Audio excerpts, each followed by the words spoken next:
Wa yaquluna fi anfusihim laula yu'adzibunallah bima naqul. Dan mereka ketika mengucapkan assalamualaikum, mereka setelah itu bilang dengan sesama mereka, kita kan tadi mendoakan dia untuk mendapatkan sesuatu yang buruk itu. Kalau benar dia itu adalah nabi, pasti kita akan mendapatkan azab dari Allah. Tapi ternyata kita tidak ada apa-apa ini, kata mereka. Jadi merasa bahwasanya mereka itu aman karena mengucapkan kata-kata yang tidak baik kepada Rasulullah Sallallahu Alaihi Wasallam.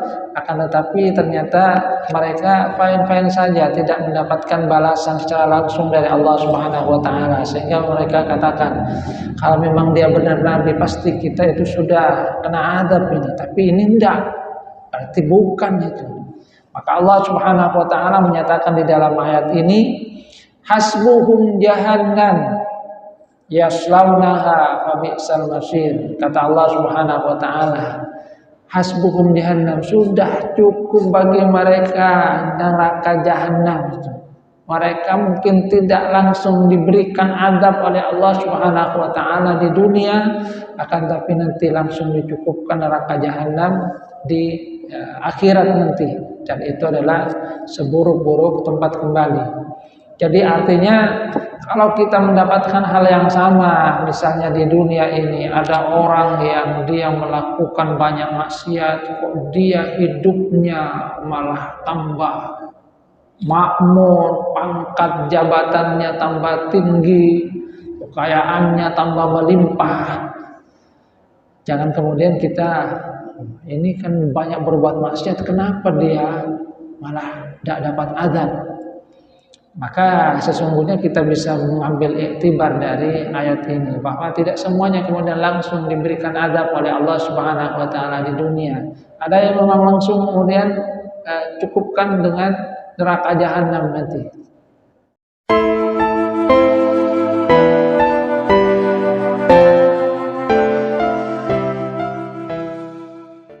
Assalamualaikum warahmatullahi wabarakatuh.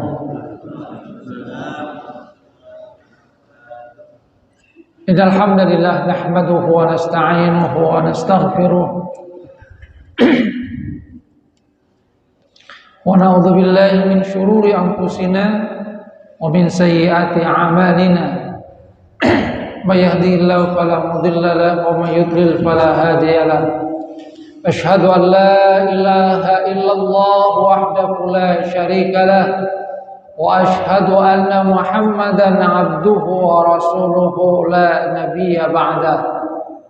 Allahumma salli ala Muhammad wa ala ali Muhammad kama sallaita ala ali Ibrahim innaka Hamidum Majid.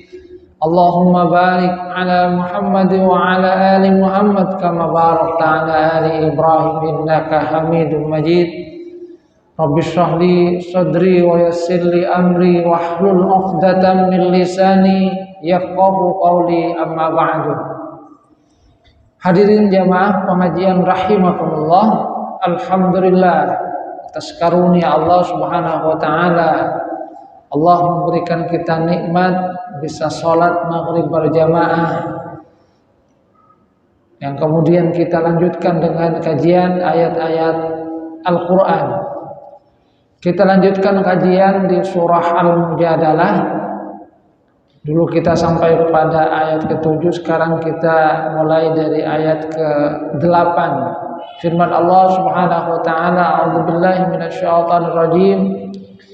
Alam tara ilal ladzina nuhu 'anil najwa tsumma ya'uduna lima nuhu anhu wa yatanajawna bil itsmi wal 'udwani wa ma'siyatir rasul wa idza ja'uka hayyuka bima lam yuhayyika bihillah wa yaquluna fi anfusihim laula yu'adzibuna Allahu bima naqul hasbuhum jahannam yaslaunaha fabi'sal masir.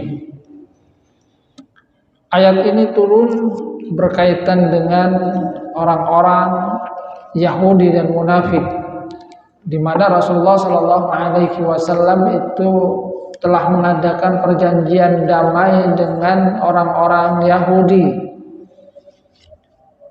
Nah, ketika orang-orang Yahudi itu duduk-duduk dan lewat sahabat dari Rasulullah SAW dari kalangan kaum muslimin, maka mereka itu kemudian berbisik-bisik melakukan perbincangan rahasia. Yatanajawna bainahum hatta yadhunnal mu'min annahum yatanajawna biqatlih aw bima yukrihuhu, sehingga orang-orang mukmin sahabat Rasulullah sallallahu alaihi wasallam yang lewat pada waktu itu menyangka bahwa orang-orang Yahudi dan juga orang-orang munafik itu berbisik-bisik, bincang-bincang secara rahasia itu adalah tentang mereka, tujuannya untuk membunuh mereka atau hal-hal yang tidak mereka sukai.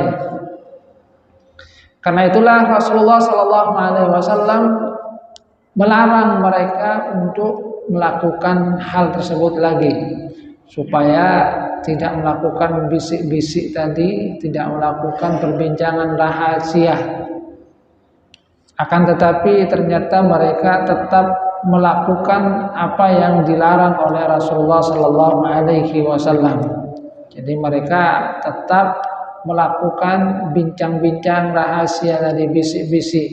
Ketika lewat seorang mukmin sahabat Rasulullah Sallallahu Alaihi Wasallam, mereka kemudian bincang-bincang bisik-bisik mengenai Rasulullah Sallallahu Alaihi Wasallam tentang orang mukmin. Padahal hal tersebut itu sudah dilarang oleh Rasulullah Sallallahu Alaihi Wasallam. Maka Allah Subhanahu Wa Taala menurunkan ayat ini untuk memberikan penjelasan terhadap mereka, termasuk juga pelajaran nanti kepada orang-orang yang beriman bagaimana seharusnya mereka itu di dalam beradab-adab, di dalam bincang-bincang rahasia tadi, bisik-bisik. Allah Subhanahu wa taala nyatakan, alam tara ilal ladzina nuhu 'anil najwa. Tidakkah kamu lihat orang-orang yang sudah dilarang untuk melakukan bincang-bincang rahasia, bisik-bisik tadi. Tsumma ya'uduna lima nuhu anhu. Kemudian mereka kembali melakukan apa yang dilarang. Wa yatanajawna bil ismi wal udwani wa ma'siyatir rasul. Dan mereka itu bisik-bisik bincang-bincang rahasia tentang pertama al-ismu, tentang masalah dosa, wal udwan, tentang permusuhan, wa ma'siyatir rasuli, dan juga maksiat kepada Rasulullah sallallahu alaihi wasallam, durhaka kepada Rasulullah sallallahu alaihi wasallam. Jadi Allah Subhanahu wa taala kemudian menurunkan ayat ini sebagai gambaran tentang sikap dari orang-orang Yahudi dan orang-orang munafik yang sudah diperingatkan oleh Rasulullah sallallahu alaihi wasallam supaya tidak melakukan bisik-bisik atau bincang-bincang rahasia ini. Akan tetapi mereka tetap melakukan hal tersebut. Di dalam bincang-bincangnya mereka memperbincangkan tentang tiga hal yang semuanya itu adalah hal yang tidak baik. Berbincang tentang al-ismu, tentang dosa, yaitu keinginan untuk melakukan perbuatan dosa yang dilarang. Kemudian yang kedua adalah tentang permusuhan. Karena memang sesungguhnya pada dasarnya mereka orang-orang Yahudi dan juga orang-orang munafik itu tidaklah menyukai kaum muslimin, tidaklah menyukai Rasulullah sallallahu alaihi wasallam. Maka dalam bincang-bincangnya, dalam bisik-bisiknya mereka itu berbisik-bisik tentang permusuhan. Bagaimana mereka misalnya memusuhi Rasulullah sallallahu alaihi wasallam, bagaimana mereka itu bisa nantinya menghancurkan kaum muslimin. Itu yang mereka bincangkan, bisik-bisikkan. Dan juga wa maksiatir rasul, durhaka kepada Rasulullah sallallahu alaihi wasallam, wa i'tida'in wa dzulmin lil akharin, wa udwanin al mu'minin, permusuhan kepada orang-orang yang beriman. Itu yang mereka bincangkan. Ketika ada orang mukmin lewat, mereka bisik-bisik tentang siapa dia, bagaimana, dan lain-lainnya dalam upaya untuk mengadu domba. Seperti yang pernah saya ceritakan bagaimana ketika seorang Yahudi tua melihat sahabat-sahabat Rasulullah sallallahu alaihi wasallam dari suku Aus dan Khazraj yang mereka dulunya bermusuhan pada masa ketika belum datang Islam, dan kemudian setelah datang Islam mereka bersatu. Maka orang Yahudi yang tua tadi merasa ini, wah ini tidak boleh terjadi, harus dipisahkan lagi, harus diadu domba. Sehingga dia kemudian mengutus seorang pemuda dari kalangan Yahudi ikut campur, bincang-bincang, dan setelah itu dia berusaha untuk memantik permusuhan kembali antara orang-orang dari suku Aus dan Khazraj. Diingatkan tentang bagaimana mereka dulu di masa lalu, tentang perang Bu'ad yang terjadi antara suku Aus dan Khazraj, yang awalnya itu sudah berhasil menyulut permusuhan kembali kepada mereka, karena mereka merasa bangga dengan kaumnya sendiri, dengan sukunya, sampai sudah mau tengkar, mau tempur, berkelahi. Akan tetapi Rasulullah Sallallahu Alaihi Wasallam kemudian mengingatkan, bukankah Allah telah memberikan kalian karunia persaudaraan, disatukan dengan Islam? Kenapa sekarang mau balik lagi ke masa jahiliyah, ke masa permusuhan, sebelum Islam mempersatukan mereka dalam ukhuwah Islamiyah? Ini yang mereka perbincangkan, bagaimana permusuhan terhadap orang-orang yang beriman, bagaimana mereka menginginkan untuk bimukhalafatin Nabi sallallahu alaihi wasallam, menyelisihi Nabi Muhammad sallallahu alaihi wasallam. Dan demikian juga wa idza ja'uka, ketika mereka itu datang kepada Rasulullah sallallahu alaihi wasallam, hayyuka bima lam yuhayyika bihillah. Kalau ada wa idza ata ilaika yaqut, ini berkaitan dengan sekelompok Yahudi yang datang kepada Rasulullah sallallahu alaihi wasallam, di mana mereka memberikan salam, seakan-akan mengucapkan salam kepada Rasulullah sallallahu alaihi wasallam. Kalau salam yang benar itu kan adalah assalamualaikum. Jadi assalamualaikum, semoga segenap keselamatan itu diberikan kepada engkau. Akan tetapi mereka mengucapkan salam yang berbeda, tapi disamar-samarkan, yaitu assalamualaikum. Assam itu adalah racun. Jadi ketika mereka datang kepada Rasulullah, mereka mengucapkan assalamualaikum, disamarkan seakan-akan mengucapkan salam, itu kan agak mirip. Assalamualaikum, assalamualaikum, seakan-akan mengucapkan assalamualaikum, padahal mereka mengucapkan assalamualaikum, yang artinya mereka menginginkan agar Rasulullah SAW mendapatkan kematian, karena yang diinginkan adalah racun kepada Rasulullah SAW. Maka Rasulullah SAW hanya menjawab waalaikum, ya kalian juga ya. Cuma dalam riwayat itu kata Siti Aisyah, pernah seperti itu, anna nasan minal yahud qalu ana Rasulillah sallallahu alaihi wasallam, sekelompok orang dari kalangan Yahudi datang kepada Rasulullah, mereka mengucapkan tadi assalamualaikum ya Abul Qasim, mudah-mudahan racun kepadamu wahai Abul Qasim. Rasulullah menjawab waalaikum, ya juga mudah-mudahan kepada kalian. Siti Aisyah mendengar bahwasanya mereka mengucapkan assalamualaikum, tak tahan gitu, langsung dibalas alaikumussalam wa la'anakumullah wa ghadiba alaikum. Dibalas, mudah-mudahan racun bagi kalian, Allah melaknat kalian, Allah itu murka kepada kalian. Maka Rasulullah berkata kepada Siti Aisyah, ya Aisyah alaika birif, wahai Aisyah, sudah, tidak usah seperti itu. Kata Siti Aisyah, iya, bukankah mereka berkata assalamualaikum? Mangkal Siti Aisyah, iya, tapi kan saya sudah jawab tadi, waalaikum. Sudah cukup, tidak usah kemudian tambah banyak seperti tadi. Jadi mangkal Siti Aisyah. Ini datang malah bilang assalamualaikum, ingin mendapatkan supaya Rasulullah mendapatkan kematian. Pak sebagai istrinya tidak tahan juga ya. Jadi memang seorang istri itu mempunyai kepedulian yang besar kepada suaminya.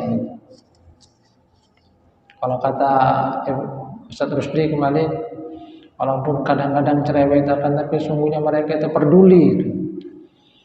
Seperti Siti Aisyah melihat bahwasanya Rasulullah SAW diucapkan salam seperti itu, langsung bangkit, dibalas 3 kali itu, Waalaikumsalam wa la'anakumullah wa ghadiba alaikum. Mudah-mudahan kalian juga dapat racun, kalian dapat laknat Allah, dapat murka dari Allah.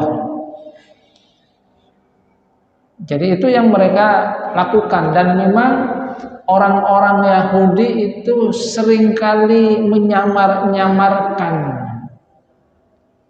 ucapan yang sesungguhnya itu berbeda dengan makna yang mereka inginkan dari apa yang mereka ucapkan. Jadi assalamualaikum, mereka bilang assalamualaikum. Dan ini bukan hanya terjadi pada masa Rasulullah SAW.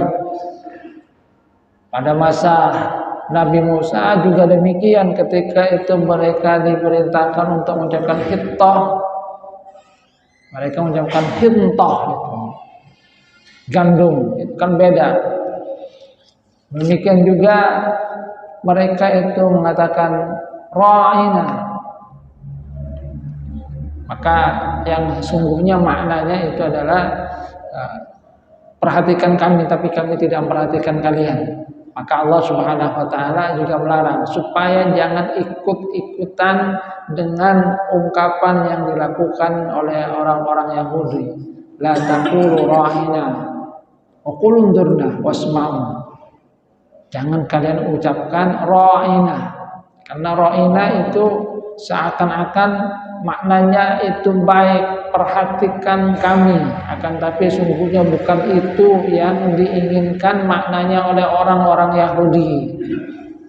Maka Allah Subhanahu wa taala memberikan petunjuk, ucapkan yang lain saja.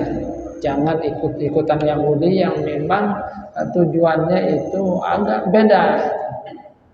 Makanya umat Islam di barat itu sekarang mulai menghindari juga ada beberapa istilah yang berkaitan dengan kosakata umat Islam yang mereka kemudian hindari. Misalnya mosque,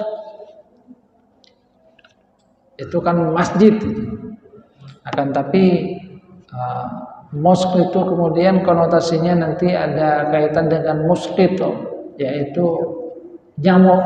Jadi tempat yang banyak nyamuknya, sehingga orang-orang Islam di barat itu kurang suka juga mempergunakan kata mus, yang memang yang maknanya adalah masjid, akan tapi mereka lebih suka sudah langsung pakai masjid, tidak usah pakai mus, karena takut itu ada konotasi yang berbeda yang sesungguhnya diinginkan oleh mereka, karena ada kaitan dengan nyamuk itu. Seakan-akan tempat ibadahnya umat Islam itu adalah tempat yang banyak nyamuknya, jadi mereka sudah pakai saja masjid. Mau kemana misalnya? The mosque, bukan the mosque, the masjid, langsung masjid. Atau pilgrimage, itu biasanya diungkapkan untuk ibadah haji, mereka tidak pakai itu. Karena dalam pilgrimage itu kemudian ada makna ya hanya melancong, jalan-jalan saja, Sementara ibadah haji itu bukanlah ibadah untuk sekedar melancong, itu adalah ibadah, sehingga mereka langsung mengucapkan hajj itu. We go to hajj, kita mau pergi haji, bukan to pilgrimage. Jadi ada beberapa istilah yang berkaitan dengan ibadah umat Islam yang mereka sekarang hindari karena takut ada konotasi yang sama seperti halnya yang pernah dilakukan oleh orang-orang Yahudi pada masa Rasulullah Sallallahu Alaihi Wasallam ini. Wa yaquluna fi anfusihim laula yu'adzibunallah bima naqul. Dan mereka ketika mengucapkan assalamualaikum, mereka setelah itu bilang dengan sesama mereka, kita kan tadi mendoakan dia untuk mendapatkan sesuatu yang buruk itu. Kalau benar dia itu adalah nabi, pasti kita akan mendapatkan azab dari Allah. Tapi ternyata kita tidak ada apa-apa ini, kata mereka. Jadi merasa bahwasanya mereka itu aman karena mengucapkan kata-kata yang tidak baik kepada Rasulullah Sallallahu Alaihi Wasallam, akan tetapi ternyata mereka fine-fine saja, tidak mendapatkan balasan secara langsung dari Allah Subhanahu Wa Taala, sehingga mereka katakan kalau memang dia benar nabi pasti kita itu sudah kena adab ini, tapi ini tidak, berarti bukan itu. Maka Allah Subhanahu Wa Taala menyatakan di dalam ayat ini, hasbuhum jahannam yaslaunaha fabi'sal masir. Kata Allah Subhanahu wa taala, hasbuhum jahannam, sudah cukup bagi mereka neraka jahanam. Mereka mungkin tidak langsung diberikan azab oleh Allah Subhanahu wa taala di dunia, akan tapi nanti langsung dicukupkan neraka jahanam di akhirat nanti, dan itu adalah seburuk-buruk tempat kembali. Jadi artinya kalau kita mendapatkan hal yang sama, misalnya di dunia ini ada orang yang dia melakukan banyak maksiat, kok dia hidupnya malah tambah makmur, pangkat jabatannya tambah tinggi, kekayaannya tambah melimpah. Jangan kemudian kita, ini kan banyak berbuat maksiat, kenapa dia malah tidak dapat azab? Maka sesungguhnya kita bisa mengambil iktibar dari ayat ini, bahwa tidak semuanya kemudian langsung diberikan azab oleh Allah Subhanahu wa taala di dunia. Ada yang memang langsung kemudian cukupkan dengan neraka jahanam nanti. Sebab bagaimanapun juga apa yang ada di dunia itu kan merupakan bagian dari pengurangan dari azab ketika manusia, orang beriman itu, kata Imam At-Tabari, di antara cara Allah Subhanahu wa taala menghapuskan dosa kita itu di antaranya adalah memberikan bagian dari ujian, cobaan gitu. Jadi ujian, cobaan. Makanya kata Rasulullah sallallahu alaihi wasallam, boleh jadi itu ada kita itu merasa capek, merasa lelah, itu juga merupakan bagian dari bagaimana Allah Subhanahu wa taala itu menghilangkan sebagian dari dosa-dosa kita. Sebab kata Rasulullah, ada dosa yang dihilangkan dengan kecapean kita, rasa letih kita, ada dosa yang dihilangkan dengan penyakit kita, ada dosa yang dihilangkan dengan musibah-musibah yang diberikan oleh Allah Subhanahu wa taala kepada kita. Nah, orang-orang yang tidak beriman kepada Allah Subhanahu wa taala, ketika mereka tidak mendapatkan adab di dunia, maka seperti halnya yang ada di dalam ayat ini, hasbuhum jahannam wa bi'sal masir, sudah cukup bagi mereka neraka jahanam nanti di akhirat. Di dunia mungkin mereka tidak langsung mendapatkan azab dari Allah Subhanahu wa taala, akan tapi langsung dicukupkan dengan akhirat, karena itu merupakan seburuk-buruk tempat kembali. Di mana di dalam satu hadis Rasulullah sallallahu alaihi wasallam itu kan menggambarkan bagaimana yang namanya siksaan di neraka jahanam. Ada seseorang yang di dunia itu dia dikatakan sebagai as'adun nas, Orang yang paling bahagia, dia mendapatkan banyak karunia, hartanya melimpah, pangkat jabatannya tinggi. Pokoknya di dunia itu mewah semua. Berbagai nikmat dunia dia rasakan semuanya. Tapi dia kufur, tidak beriman kepada Allah Subhanahu wa taala. Nah, ketika di akhirat dicelup sebentar ke neraka jahanam, dia ditanya, "Apakah kamu pernah merasakan kenikmatan sebelum ini?" Maka dia katakan tidak pernah. Kenapa? Karena satu celupan neraka itu menghilangkan semua kenikmatan yang pernah dia rasakan pada saat di dunia. Sebaliknya, ada seorang yang di dunia dia itu bisa dikatakan asqon nas. Dia orang yang mungkin sangat miskin, banyak menderita. Jadi orang yang paling menderita di dunia. Akan tapi dia mati dengan membawa keimanan kepada Allah Subhanahu wa taala, dimasukkan ke surga. Saat dimasukkan ke surga, mendapatkan kenikmatan di surga, dia ditanya, "Apakah di dunia kamu itu pernah menderita?" Apa yang dijawab oleh dia? Tidak pernah, dia katakan. Kenapa? Karena kenikmatan di surga walaupun sekejap itu sudah menghilangkan semua penderitaan yang pernah dia rasakan di dunia. Jadi penderitaan yang pernah dia rasakan di dunia itu seakan-akan terhapus dengan hanya satu kali kenikmatan yang diberikan oleh Allah Subhanahu wa taala di surga. Hasbuhum jahannam yaslaunaha fabi'sal masir. Maka misalnya kalau kita ada orang dia tak mati-mati, sudah banyak berbuat ini, ya sudahlah, serahkan semua kepada Allah Subhanahu wa taala. Kalau tidak dapat balasan di dunia, mati di akhirat pasti dia akan mendapatkan semuanya.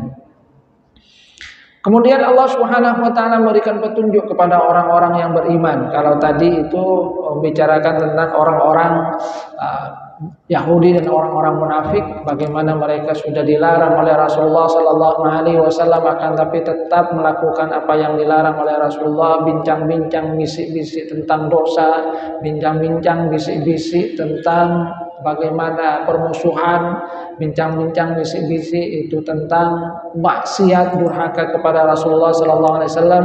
Maka Allah memberikan petunjuk kepada orang yang beriman supaya tidak melakukan hal yang sama seperti halnya yang dilakukan oleh orang-orang Yahudi dan munafik tadi.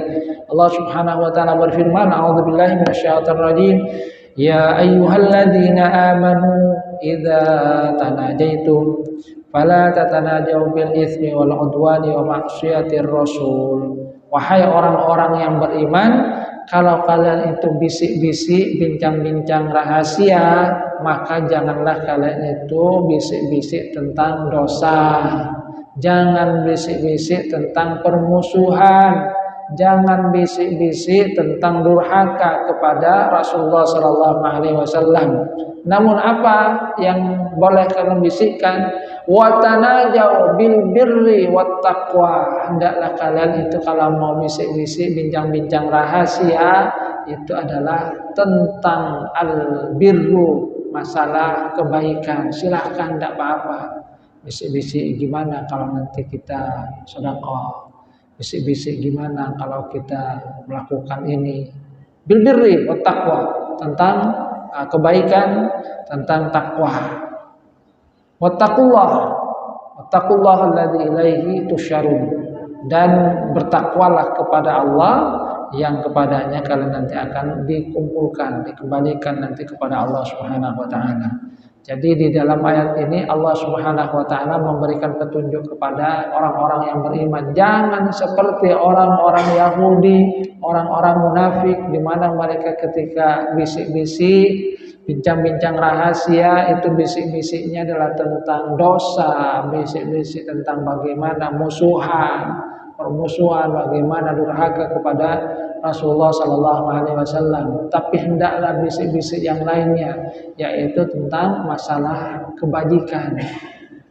Bagaimana kalau kita bantu si A itu, dia sedang sakit, ayo kita kunjungi.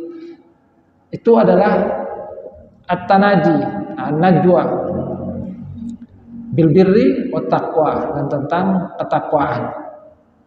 Kenapa demikian? Kata Allah Subhanahu wa taala, innaman najwa minasyaitan. Yang namanya bisik-bisik itu adalah dari syaitan. Jadi apa yang dilakukan oleh orang Yahudi itu adalah perbuatan dari syaitan. Liyahzunal ladzina amanu wa laysa bidarrihim syai'an illa biidznillah. Yang tujuannya adalah untuk membuat orang-orang yang beriman itu menjadi bersedih. Padahal mereka tidak akan bisa memberikan mudarat sesuatu pun kecuali dengan izin dari Allah Subhanahu wa taala. Jadi kata Allah, an-najwa minasyaitan. Bisik-bisik itu adalah dari syaitan. Jadi ada adab yang diajarkan oleh Allah Subhanahu wa taala di dalam berbisik-bisik, yaitu tentang persoalan al-birru wat taqwa, tentang masalah kebaikan dan tentang masalah ketakwaan. Termasuk Rasulullah Shallallahu Alaihi Wasallam itu mengajarkan kepada kita, idza kuntum salasatan fala yatajasnani dunal akhar.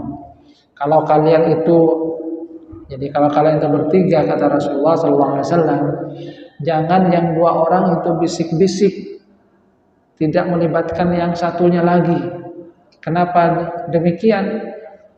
Karena yang seperti itu akan membuat yang satu bisa berprasangka, saya kok tidak diajak juga ini bicara apa? Jangan-jangan bicara tentang saya, jangan-jangan dia bicara tentang keburukan saya.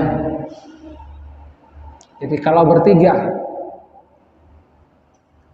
kalau banyak orang ya tidak apa-apa, itu kan bisa menghilangkan yang tadi. Tapi kalau bertiga, jangan dua orang itu bisik-bisik dunal akhor, yang ketiga tidak dilibatkan.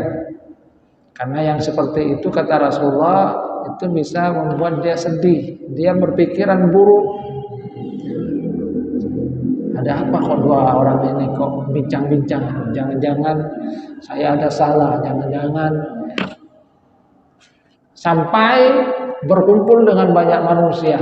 Kalau sudah berkumpul dengan banyak manusia itu kan bisa menghilangkan sangka tadi, kecurigaan.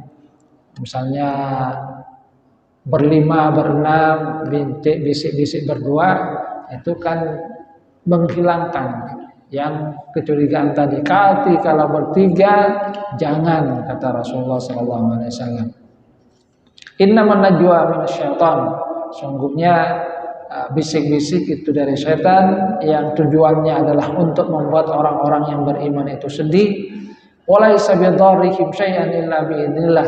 Padahal apapun yang mereka perbincangkan, walaupun mereka itu membincangkan tentang orang-orang muslim, tentang orang-orang yang beriman, ingin misalnya membunuhnya, ingin untuk melakukan hal-hal yang tidak baik, tapi kata Allah Subhanahu wa taala, walaysa bidarrihim syai'an illa biidznillah. Itu tidak akan terjadi, tidak bisa memberikan mudarat kecuali dengan izin dari Allah Subhanahu wa taala. Wa 'alallahi falyatawakkalul mu'minun. Karena itu kata Allah Subhanahu wa taala, hendaklah orang-orang yang beriman itu bertawakal kepada Allah. Artinya kalau ada orang-orang yang berbisik-bisik seperti itu, sudahlah, serahkan semua kepada Allah Subhanahu wa taala. Karena tidak ada sesuatu pun yang bisa memberikan mudarat kecuali dengan izin Allah Subhanahu wa taala. Sebagaimana tidak ada yang bisa juga memberikan manfaat kecuali dengan izin Allah Subhanahu wa taala. Namun di dalam ayat-ayat ini Allah Subhanahu wa taala memberikan pelajaran tentang adab. Orang beriman jangan seperti orang-orang Yahudi. Ini adabnya. Kalau mau bisik-bisik, hendaklah bisik-bisiknya adalah tentang kebaikan dengan ketakwaan, sehingga bisik-bisiknya itu menjadi bisik-bisik yang berbuah kebaikan di sisi Allah Subhanahu wa taala, menjadi sesuatu yang mendekatkan diri kepada Allah Subhanahu wa taala. Dan kalaupun ada orang yang bisik-bisik tentang mungkin jangan-jangan tentang kita, jangan kemudian sedih. Serahkan semua kepada Allah Subhanahu wa taala, karena tidak ada sesuatu pun yang akan terjadi kecuali dengan izin dari Allah Subhanahu wa taala. Adzan ya. Baik, karena sudah adzan mungkin kita cukupkan. Mudah-mudahan apa yang kita pinjamkan bermanfaat. Mudah-mudahan mendapatkan keberkahan dari Allah Subhanahu wa taala. Kurang lebihnya mohon maaf. Wabillahi taufiq wal hidayah. Wassalamualaikum warahmatullahi wabarakatuh.